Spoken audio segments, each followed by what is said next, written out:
Alright, ladies and gentlemen, I'm here on the show, and got some basketball games to cover tonight, obviously, but I want to get this news video in first, and I have Monday Night Raw, so we gotta get the news video in first. But let's start with NFL. So it's official for the Rams. Nate Lacy is promoted to the offensive coordinator. What was our promotion? Chargers center, veteran center Riley Bosebum announced on IG that he's retiring. Excuse me, from the NFL. Now he's probably gonna get cut anyways. Cliff Kingsbury, he's now officially on the Rams. Is now the assistant head coach. Another notable one is the Commanders' assistant head coach and pass game coordinator Brian Johnson has joined the Rams staff as a senior offensive assistant. The Patriots have released running back Antonio Gibson. Recently retired receiver Robert Woods also has been added to the Rams as a assistant wide receivers coach.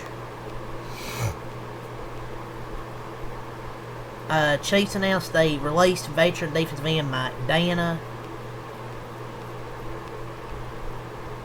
The Colts made some additions to their coaching staff.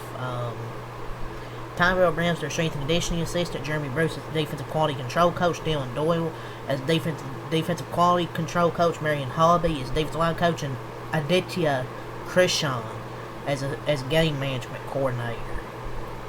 The Falcons, they plan to franchise tag tight end Kyle Pitts. Source confirms this was the expectation league-wide, and now Atlanta locks it in. Not really too much surprise here, to be honest. So they plan to place franchise tag on Kyle Pitts. To nobody's surprise here.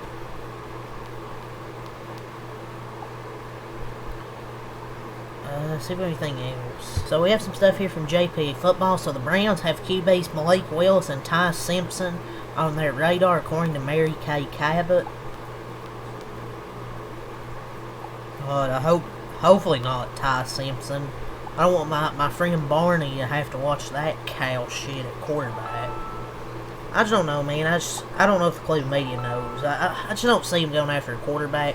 Maybe Malik Wilson free agency, but in the draft, I don't see it. Report, the Commanders and Andrew Wiley, right tackle, have agreed to a 2-year, $7 million contract with upside of $10 million.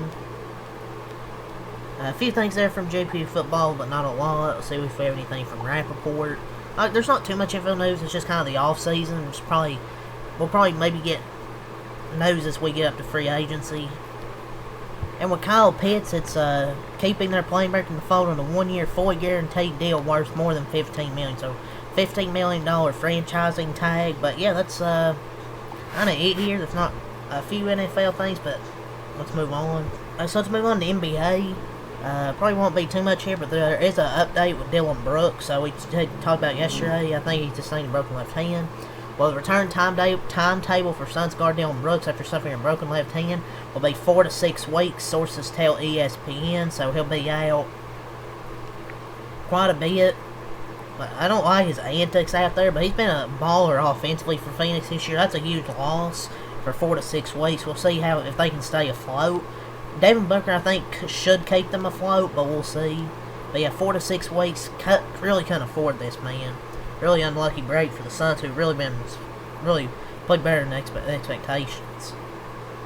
So Darren Peterson, one of the top NBA draft prospects, he fired back at his critics, saying he doesn't want to miss games. Basketball is my life. If I could have been out there again this year, I would have. If you would have asked me last year what were my goals this year, I would never mention missing games. I know he's dealt with a hamstring injury at points this year and flu-like symptoms, ankle turns, but it's just, why do you ask out games so much then if you love basketball? Players that love basketball don't ask out of games so much. You can't just say this and you want to come out mid-game.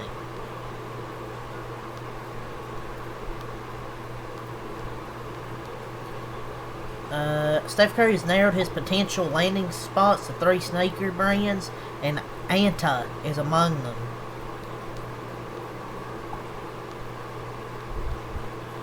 So let's move on to wrestling here. So the AJ Styles tribute listed on the early rundown to close Monday Night Raw tonight, so it's going to be the main event. You sure he's going to retire?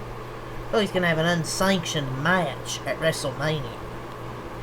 Just saying. AEW Dynamite last week averaged its highest viewership since August of last year. It had 692,000 viewers. Last week's show was held by Kenny and Swerve, which was, from what I saw, I actually went and watched that because it's the only thing I was interested in. That's actually pretty damn good. Good to see NXT had a 744K and AEW actually had 692,000, near 700,000. Paul Heyman says he sees The Rockers version of Shawn Michaels in Austin Theory. No, I don't see it.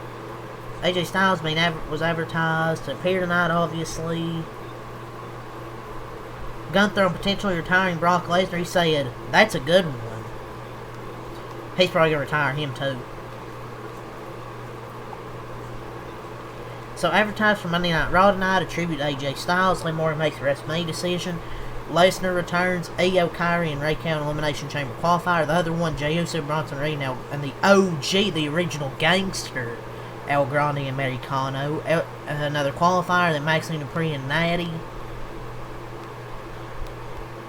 I mean, it's a fine Monday Night Raw. Like, the AJ Styles thing should be interesting. Liv Morgan obviously probably going to choose Stephanie. Lesnar returning.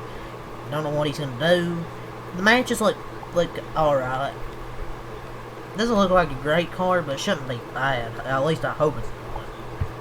So, let's go over NASCAR news, the entry list and schedule for this week, and there is some other stuff as well. So, 36 entries for trucks at St. Pete. Dario Franchitti in the 1. Far Touch in the 2. Ben Mayer in the 4. Adam Andretti in the 5. Mosak in the 7. Jackson Lee in the 22. Colin Brown in the 25. Who the fuck's in the 45? Landon Lewis. Nicholson in the 76. And Hinchcliffe in the 77. But how about Dario Franchitti? I thought his creature was going to be Jimmy Johnson. Is Corey Heim racing? No, he isn't. Okay, never mind.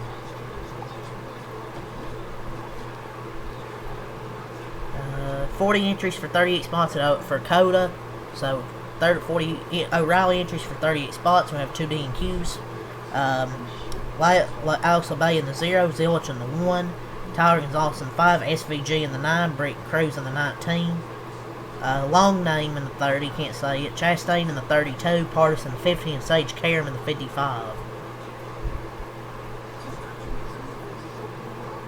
Ah, yes. Another we're going to get an SVG Zillich battle. How I missed those.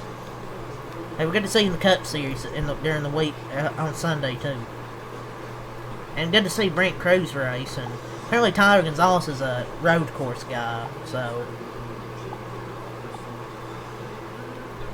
for Cup, there's 37 Cup entries. Jesse Love is the only open car. They're really the only notable.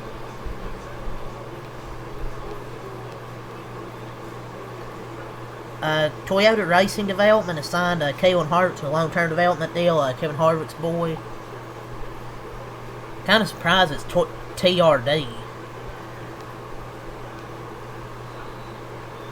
I thought he was going to be signed with Chevy, maybe, but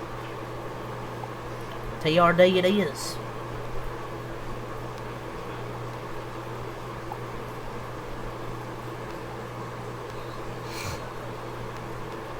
Keep running after the schedule. Where's the schedule? Okay, there it is. So for St. Pete, truck Pete practice and qualifying is at 4. Then the truck race is at 12 on Fox. 20-40 stage lengths. They have IndyCar, but this is NASCAR news. For Coda, Friday at 5 on the CW app. O'Reilly P&Q.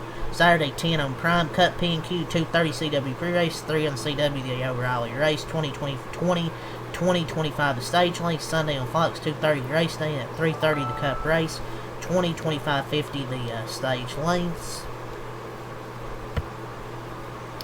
But it might be it for the news here. I don't think there's really anything for baseball. Kind of just started spring training, obviously. But there's a few little signings, like Michael Conforto and Brent Honeywell, the Giants and the Cubs, but yeah, that's all I'll say here. Leave a comment, subscribe for more. Peace.